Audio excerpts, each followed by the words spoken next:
Hello and welcome to the fourth of our videos on the FLEG fundamentals. In this video we'll be looking at how we can use a mind dump activity to revise and to recall information. Now, as we've stressed in all these videos so far, the most important thing we're trying to do when we're trying to recall information, we're trying to retrieve and remember information, is that we have to think hard. As the quote says, memory is the residue of thought. So again, the mind dump activity will enable us to think really hard at what we've learned, and that will help us remember it in the long term. And the forgetting curve, which we've seen before, tells us why this strategy works. We know that that you don't go back to information that you previously studied, you will have forgotten half of it within 1 hour. And within a month, you will be down to 20% of what you originally learned. So the mind dump will allow us, not only to recall that information in the short term, but it also means we'll remember that information in the long term. And that obviously help us in our IAEs and in our GCSEs. So, as we've just said, this mind dump activity is one of our 4 FLEG fundamental revision strategies. In the other videos we looked at collective memory, flashcards, and the lighting system. In this video we're looking at how we can use a mind dump activity. And the question is, when do we use this activity? Well, of course, it's a really useful strategy for revision. If you're revising for your internal assessments, if you're revising for your GCSEs, of course it's a fantastic strategy that's going to help you boost your grades. But also it's a strategy which you will be using in lessons also. So that may well be that a teacher gives it to you as your do now activity. It might be that at some point in the lesson the teacher wants to consolidate and review learning that you've previously done. It might be for extended learning at home. So this is a strategy that is going to be really beneficial to us in all aspects of our study. And as we've discussed in other videos, why do these recall widgets matter? Why are we using these recall widgets to help you with your learning? Well, firstly, we know, and the research shows, that it will give you better understanding. If you revisit material that you've done in lessons, you go back to it at home, you go back to it in a future lesson, it's going to help you consolidate that knowledge in the long term. Secondly, it's going to help you to reduce stress. It means you won't be cramming for exams the night before, 2 nights before, because actually you'll have a system where you're revising consistently and constantly, and that's going to help you reduce stress in the long term. We know that these strategies overall give you higher grades. The evidence shows that can make a difference up to 2 grades at GCSE. So it's a really fantastic opportunity to use these grades to make a massive impact on your own performance. Time management is also important, as we've discussed previously. It gives you because these strategies are quick, they are efficient, it's the most effective way of revising, reviewing information. It means you have more time to do those hobbies that you want to do outside of school. They will help you identify your weaknesses, and the mind dump's a really good example because it quickly shows you the information you do know and the information you don't know. And then finally, it will help improve your memory and your ability to recall information over a longer period of time. So in this video, we're going to look at how a mind dump activity works. So how does a mind dump work? Well, a mind dump is a really useful way to see what you currently know and see where your strengths are and where your weaknesses are.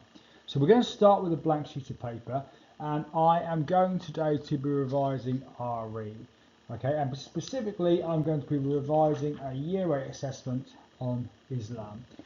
And what I'm going to do to begin with is I'm going just to start with a blank sheet of paper. So I've got my blank sheet of paper here, and I'm just going to jot down everything I can remember, just in about 60 seconds. I'm going to remember everything I can remember in 60 seconds from memory first of all. So I'm going to say, first of all, I can remember about the 5 pillars of Islam. And of those 5 pillars of Islam, I can remember the first is Shahada.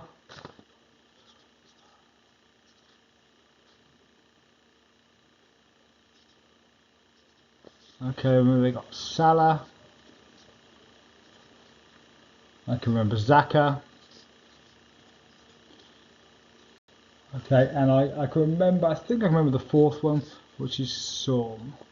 But actually, I'm struggling at the moment to remember that fifth one, so I'm going to leave it there and just carry on see what else I can remember. Okay, I also remember that a key person in Islam is Muhammad.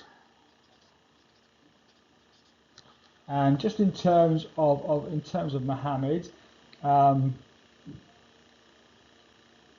can remember that he was approached in a cave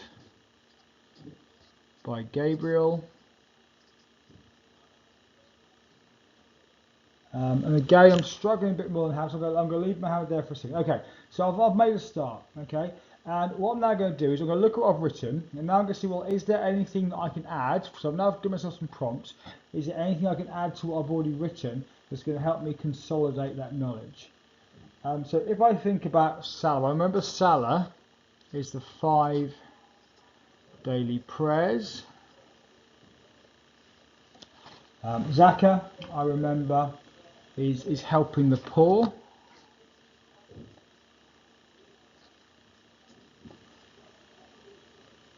Okay, Sawm is to do with fasting. And Shahada is to do with faith, so showing your faith in Allah, in God. Okay, and I'll carry on. So what I'll do is I'll carry on and I'll jot down everything I can remember, okay, just from memory. And if I can remember that, I'm far more likely to remember that in the long term. Now, once I have got to the point where I've exhausted all of my ideas, what I'm then going to do is I'm then going to have a look at, okay, the knowledge organizer. So there's my knowledge organizer. Okay, so there's my 5 pillars of Islam. There's Muhammad. What I'm then going to do is I'll have a look. I'll then put that to one side. I'll go back and then we'll add to my notes. Now, a good suggestion I would say is if you are struggling to start your mind dump, it might be worth looking at your knowledge organizer. I can see on my knowledge organizer, I've got some heads. I've got laws and customs. I've got Ramadan, 5 pillars of Islam. I've got Muhammad. Okay, taking a little section at a time. Okay, but what I would then do is I would then use those before I start my mind dump. I might put those as the headings on to my mind dump. So I might start with Islam. Okay, I might then look on my knowledge organizer. Well, what do I need to know? So I need to know the 5 pillars. I need to know about Muhammad. Okay, I need to know. So to summarise what we've just spoken about, so firstly be very clear as to what it is you are wanting to revise. Then grab yourself a blank sheet of paper and spend around a minute and a half just writing down, drawing images of everything that you can recall about that particular topic. Once you have done about 60 seconds or 90 seconds, then have a look, review what you've written, and then see if there's anything else that you can add to the information you have put down on your page. Once you've exhausted your ideas, then return to your knowledge organizer. Then see what you've missed, put your knowledge organizer to one side, and then see what you can add. If you are struggling, okay, if you're struggling to recall anything, or struggling with difficult, use the knowledge organizer as your starting point. Use the headings off your knowledge organizer to maybe draw yourself a mind map and then put your knowledge organizer to one side and then see what you can do. So the key aspects of this strategy are it will tell you what you do and what you do not know. If you do this regularly, it will help you consolidate that knowledge, remember that knowledge in the long term. So our 3 key takeaways for mind dump. So firstly, we know there is a memory boost. Secondly, we know it will reduce stress. And thirdly, okay, it's going to make sure it gives you clear focus in terms of what you do and do not.